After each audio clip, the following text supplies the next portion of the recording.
I don't know about you, but I am one of those parents who struggle coming up with new and healthy ideas for my kids' school lunches. Well, thank goodness registered dietitian Jen Belanger is joining us today with some fresh ideas that prioritize nutrition.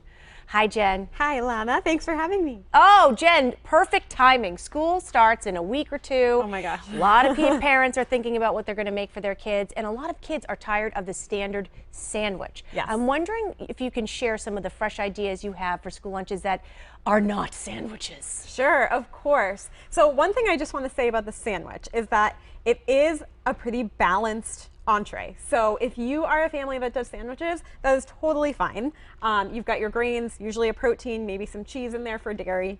But if your kids are sick of sandwiches, one thing you can do is to make it into a wrap like this. Sometimes even just changing the shape and what it looks like, even if it's the same contents, can be really helpful.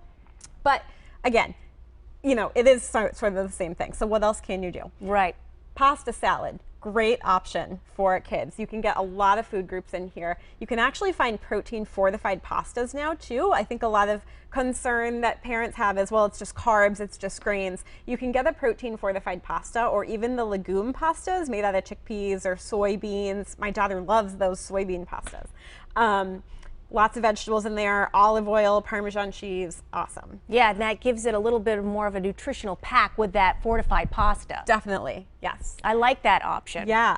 What's next? One of my favorites, so you'll notice black beans here. Yes. So I wouldn't expect you to send your kid with just like a bowl of black beans, right? So these are here to talk about the black bean taco. This is a really popular one, and I've showed it on the show a couple of years ago. But basically, you kind of set up a little like homemade Lunchable type thing where you can send some black beans, maybe you pre-season them a little bit, some tortillas, some salsa, cheese, little sour cream, or plain yogurt. We know that that's a great swap.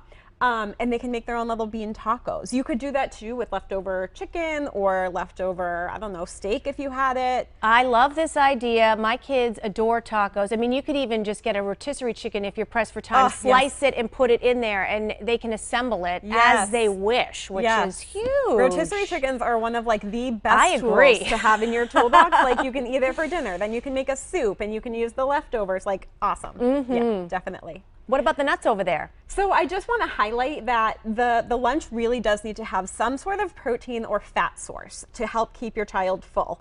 So nuts could be a protein source for them. It is a healthy fat as well. Avocado, you could do guacamole. You can even find guacamole in little individual packets already that you could send with either vegetable sticks or, you know, crackers, whatever it might be. Put it on the taco.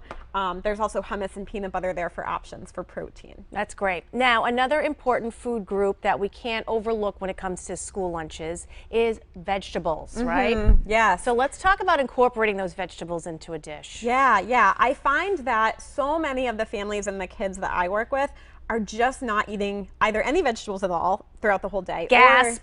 Gasp, right. Or they only have them at dinner time. So I really push, let's try and get those vegetables in at lunchtime. So and they can pick, and you don't have to expect your kid is going to eat, you know, Brussels sprouts and artichokes and all these things. Like, go with what they know. Yeah. Cherry tomatoes. These are great. A lot of people have gardens and grow cherry tomatoes. These ones particularly are from my garden, and they're so sweet. They taste like fruit. Like, well, tomato is a fruit. I mean, lots of kids come in arguing with me about what classification. But, you know, green beans, carrot sticks, and feel free to give your child a dip for them, whether it be hummus, guacamole, even a little ranch dressing. Yeah. I'm totally fine with it if it helps your child eat the vegetables. 100%. Now, let's touch upon calcium before we...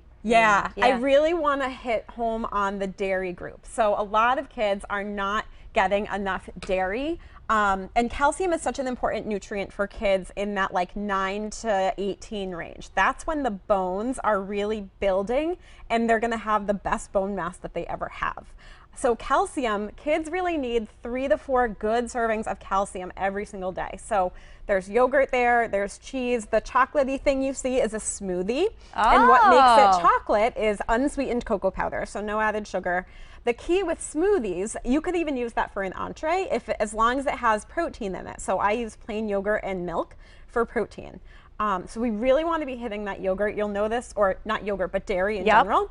You'll notice there's sprinkles on that yogurt, and that is totally okay. You know, even you said to me, like, that doesn't look like a Jen thing to Right. do. You know, we do want to make our kids' lunches fun, and it is okay for them to have some sprinkles on their yogurt or something snacky like fish crackers or pretzels, as long as it's in the context of, is there a good protein? Is there a vegetable? Maybe it's fruit too. Yep, you're hitting it all. Jen Hit it all. Belanger, you always have the freshest ideas. Thanks so much for joining me today. Thank you so much. This is so fun.